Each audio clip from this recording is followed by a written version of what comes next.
నమస్తే అండి. నమస్తేనా. మాది అంగుళూరు గ్రామం.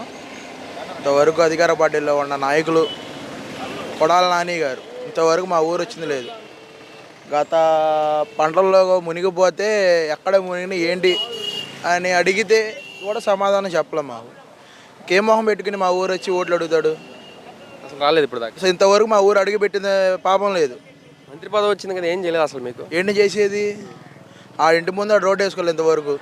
ఇంకే జనాలకు ఏం చూస్తాడు? ఇప్పుడు వెనుగొండ రాము గారు ఎవరైతే కూటమి అభ్యర్థి ఉన్నారో ప్రత్యర్థి, ఆయన ఏం చేస్తున్నారు? ఇక్కడికి వచ్చి జనాలు తిరుగుతున్నారు. జనాల్లో మంచి ఫాలోయింగ్ ఉన్న గల నాయకుడు ఎవరైనా ఉన్నారంటే వెనుగల రాము గారే.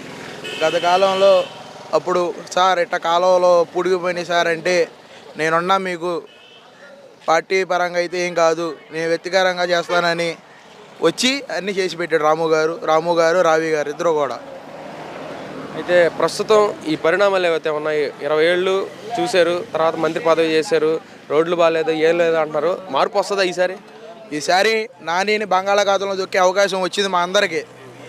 ఓటర్లు అందరూ కూడా నానిని బంగాళాఖాతంలో దొక్కదాకి రెడీగా ఉన్నారు.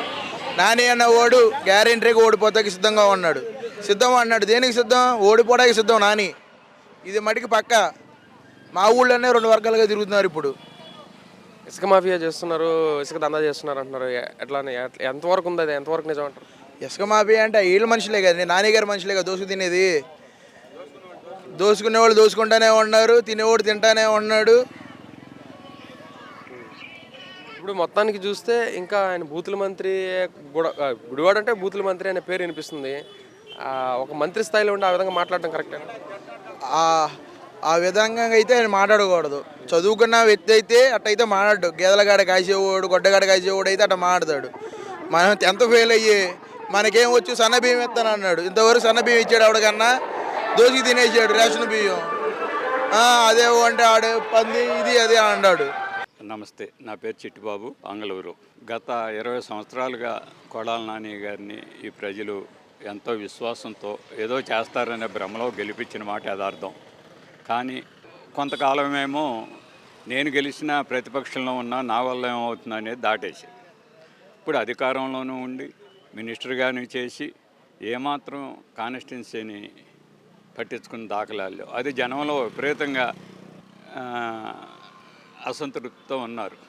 రెండోది, వెనుగల రాము గారు వచ్చి సంవత్సరంన్నర అయింది. ఈ సంవత్సరంలో ఆయన ప్రతి నిమిషం ప్రతి సెకను ప్రజలకు అందుబాటులోనే ఉన్నారు, ప్రజల్లోనే ఉన్నారు.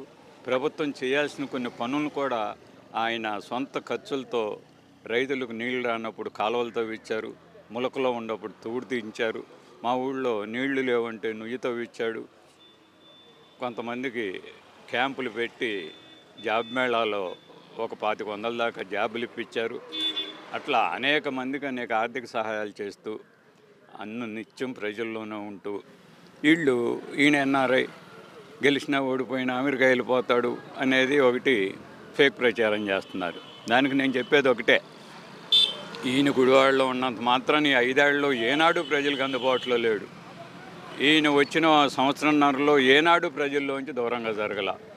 ప్రజలు ఒక నిర్ణయానికైతే వచ్చారు, ఎట్టి పరిస్థితుల్లో రాము గారిని గెలిపించాలి, ప్రజలకు అందుబాటులో ఉండే మనిషి, గుడివాడ మీద స్పష్టమైన అవగాహన ఉన్న మనిషి అని ప్రజలు ఒక నిర్ణయానికి వచ్చి రాము గారిని గెలిపిస్తాకి ఏకోన్ముఖంగా రెడీ అయి ఉన్నారు. దీని గురించి ఏ విధమైన అనుమానం లేదు. రాము గారి విజయం తథ్యం. అంగళూరు అండి. మీ పేరు? మేకా వెంకటేశ్వరరావు. ఇప్పుడు ఎట్లా ఉందండి రాజకీయ పరిణామాలు ఇక్కడ చూస్తే? రాజకీయ పరిణామాలు తెలుగుదేశానికి అనుకూలంగా ఉన్నాయి. ఇప్పుడు ఆయన మంత్రి పదవిలో ఉన్నారు, గత 20 సంవత్సరాల నుంచి పాతుకుపోయారు. మొత్తానికి ఆయన పరిపాలన చూశాక మీకు ఏ విధంగా అనిపించింది? మొత్తానికి ఇక్కడ వైసీపీ ప్రభుత్వం చేసింది ఏమీ లేదండి. మొన్న వ్యవసాయ సీజన్ జూన్లో ఇక్కడ పొలాలు మునిగిపోయినాయి, పట్టించుకోలేదు. నవంబర్లో వరి పనులు మునిగిపోయినాయి, మెనువులు విత్తనాలు పోయినాయి, దాని గురించి కూడా ఏం పట్టించుకోలేదు. రైతులకి గవర్నమెంట్ ఏమీ ఇన్పుట్ సబ్సిడీ ఏమీ రాయలేదు, ఇవ్వలేదు. నష్టపరిహారం కూడా ఏమీ లేదు. బాగా దెబ్బతిందండి అంగళూరు గ్రామం. ఆయన మంత్రి పదవిలో ఉండి కూడా ఏం చేయలేదు, అసలు కలవలేదండి ఎవరిని ఇక్కడ మమ్మల్ని. జనాల్లోకి రాలేదు. రాము గారే మిషన్లు ఇచ్చి గుర్రబడికి అంతా తీపిచ్చారు. కాలువలుగా గండ్లు పెట్టి రిపేర్లు చేయటం అన్నీ ఎనిగల రాము గారే చేపించారు. ఆయన సొంత నిధులతో. కనీసం ఎలక్షన్ టైంలో వస్తున్నారు ఇప్పుడు. ఇప్పుడు ఇంకెంతవరకు రాలేదండి. అయినా వచ్చినా మన కలవరు. నేను 2004 నుంచి తెలుగుదేశం గ్రామ పార్టీ అధ్యక్షుడు. మొత్తానికి ఇప్పుడు మేనిఫెస్టో అనేది వైఎస్ఆర్సీపీ తరపున అదేవిధంగా టీడీపీ తరపున చూశారు. మీకు ఏ విధంగా అనిపించింది? తెలుగుదేశం పార్టీ మేనిఫెస్టో బాగుంది. ఏ అంశాలు నచ్చాయి మీకు? మామూలుగా రైతులకు ఇచ్చేది డిఎస్సి వేస్తారంటున్నారు నిరుద్యోగులకి. అలాగే రైతులకేమో సకాలంలో నీళ్ళు ఇవ్వాలి, పోలవరం పూర్తి చేయాలి, అమరావతి డెవలప్ చేయాలి. సో మొత్తానికి ఈ అంశాలు నచ్చాయంటారు. ఇప్పుడు ఈ ప్రభుత్వంలో, ఈ 5 ఏళ్ల ప్రభుత్వంలో సంక్షేమ పథకాల అభివృద్ధి ఎలా అనిపించింది మీకు అసలు? ఏమి రాలేదండి, ఏమి చేయలే ఎవరికి కూడా. అయితే మొత్తానికి ఈసారి వెనుగొండరావు గారు ఎంత మెజార్టీతో గెలిచేదానికి అవకాశం ఉంది? 40-50 వేలు మెజార్టీతో గెలుస్తారు అనుకుంటున్నాను. అంటే ఇప్పుడు వరకు 20 ఏళ్ళు ఈయనే పరిపాలన చేశాడు కొడాల నాని గారు. ఇప్పుడు ఆయన మీద అంత మెజార్టీతో గెలిచేదానికి అవకాశం ఉందా? ఉందండి. ఎందుకని అంటే మార్పు కోరుకుంటున్నారు జనాలు. మార్పు కోరుకుంటున్నారు. అసలు జగన్మోహన్ రెడ్డి గారినే నమ్మట్లా. ఇప్పుడు కొత్తగా ఈ టైటిల్ డీడ్ చట్టం ఒకటి తీసుకొచ్చారు కదండి, దానివలన ఆస్తులు ఉన్న వాళ్ళు ఎవరు వేయరండి. అతను తీసుకుంటాడు, తాకట్లు పెట్టుకుంటాడు. రైతాంగంగా ఇబ్బంది పడేది 100% అండి. వాటర్ కానీ, ఈ సర్వే రాళ్ళని, ఈ పాస్ పుస్తకాలని 100% ఇబ్బందులు పడతారు. రైతులు బాగా ఇబ్బంది పడుతున్నారంటారు. ఎందుకని ఈ ప్రభుత్వం ఏం చేయలేదు వారికి? ఏం చేశారు? అసలు వాటర్ లేదు ముందు. ఈ సంవత్సరం మన లాస్ట్లో వర్షాలు లేకపోతే 180% పైర్లు వేసి పని లేదు. నీళ్ళు కనీసం తోడుకుందామన్న నీళ్ళు ఇవన్నీ మనపట్టుకెళ్ళ చెప్పడానికి. ఆయనకి మంత్రి పదవి వచ్చిందిగా, ఏం చేయలేదా? విలేజ్ల్లో ఏం చేయలేదండి మాకు. గుడివాడ నియోజకవర్గంలో అసలు ఎక్కడ కూడా అభివృద్ధి లేదు సరిగా. మరి ఎక్కడన్నా చేస్తే చేశారేమో కానీ ఇటు మా ఏఫన్ లేదు. మాకెందుకు నెంబర్ గారికి మొత్తానికి ఇప్పుడు రాబోయే ఎలక్షన్స్లో వెనుగొండరావు గారికి ఎంత మెజార్టీ వచ్చేదానికి అవకాశం ఉంది? ఎందుకంటే ఈయన ఏం చేయలేదు అంటున్నారు కాబట్టి ఈయనకి ఎంత మెజార్టీ రావచ్చు అంటారు? గెలుస్తారు అసలు?